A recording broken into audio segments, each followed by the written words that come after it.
Hey kids, this is Ivan. How you doing? Today I want to share with you 7 things I learned about life by being a bass player. So if you're ready, let's go. Number 1 is focus on what matters. When I first started learning the bass guitar, I was really enamored with guys like Geddy Lee and Geezer Butler and John Entwistle and Phil Lesh and all these guys that played a whole bunch of notes and were really, really busy. And while I still love that, I learned to become a busy bass player. And as time went on, I learned more and more about the importance of the groove and about the fundamentals and playing what really fit the song, which didn't always have to be simple, but it had to groove.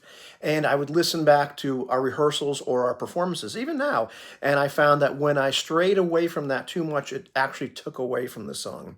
In life, it's the same way. If you try to focus on 10 different things or keep on going this way and that way, it doesn't necessarily work. You know, what works is focusing on maybe 3 really important things, whether it's core values or the skill acquisitions you're trying to work on, or things that you really need to work on in your life that really are going to have the most impact. And as you get really good with those, then you can add those little flourishes and go off. You know, in the song, you can add more little flourishes and return back to the groove, or you can go on and start pursuing some of those other interests as long as you have a really strong, solid foundation and you keep focusing on what matters. The second one is listen to the other players. Now, as much as you're holding things together as that bass player and playing that groove, you have to listen to what the other people are doing. And you have to learn to figure out, are they pulling us away from the song and do I need to be really insistent? Or do I need to kind of follow what they're doing? Because very often when you're playing on stage with a bunch of people, it's this dynamic conversation. And playing too stiffly and not listening to what they're doing and reacting to that can make it feel really just kind of lifeless. But if you learn to groove together and react to each other and this whole give and take, and I'm getting mystical here, but it makes the music really come alive. Having the discernment to figure out which it is. Do I need to be really insistent or do I need to listen and react to what they're doing? That takes time. That takes experience. In life, it's exactly the same. You know, focus on what you're doing, but pay attention to what's going on around you. Do you need to hold the course and be steady, or do you need to react to that? And once again, the discernment, well, that takes time. But be aware of everything that's going on around you, what the effect you're having, and the effect that other things are having on you, all that kind of stuff. Next one, number 3, the drummer is your friend.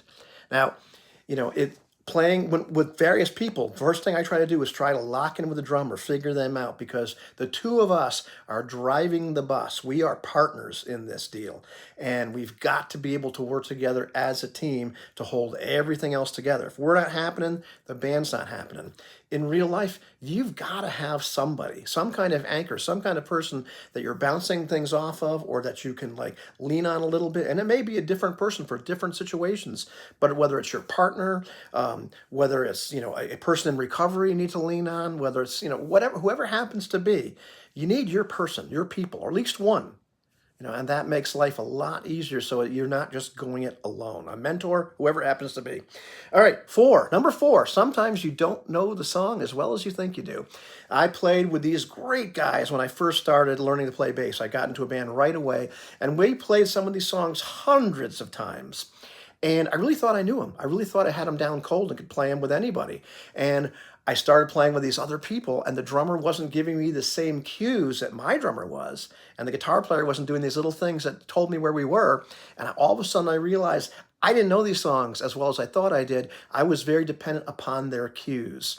And real life is the same way. Sometimes we don't realize who we're leaning on until they're gone. And when you find yourself in one of those situations, it's not a bad thing. It's just kind of a wake-up call. Oh, okay, I need to work on this part of whatever it is I'm doing because I don't have it quite down. I'm relying on other people too much. And so that's a signal that you need to pay more attention to that. Once again, that was a signal I needed to pay attention to those songs and learn them. Number 5, try to be the worst musician in the band. Now, I play with bands every once in a while where I am the best musician. And while that's great and I can steer the band around and all that kind of stuff, the way you grow is to play with people that are better than you. And I've had many, many opportunities. I've been extremely fortunate. Played with a bunch of people that absolutely stretched me, made me play catch up. And the good ones were really friendly about it and really encouraging and really would smile when I did something that was cool and, that I stretched myself. And there's people with egos that are just, I'm not talking about those people. Life is the same. You become like who you surround yourself with.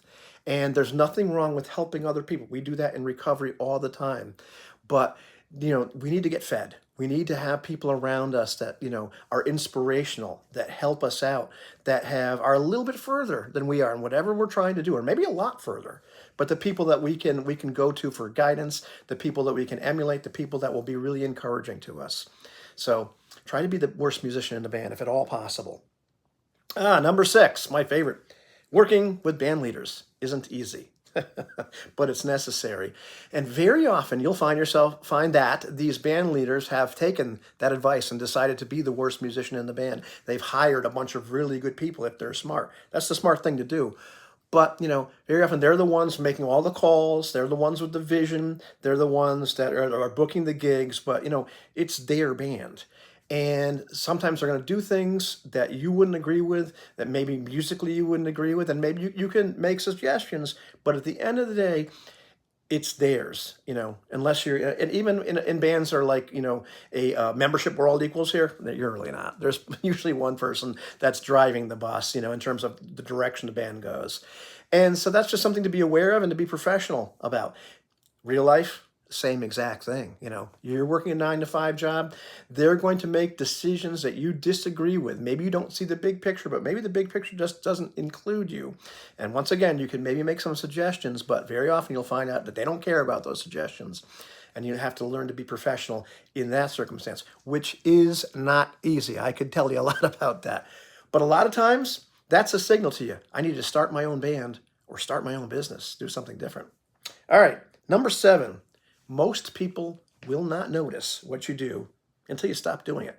Most people have no clue what the bass does in the band, or they can't exactly pick it out.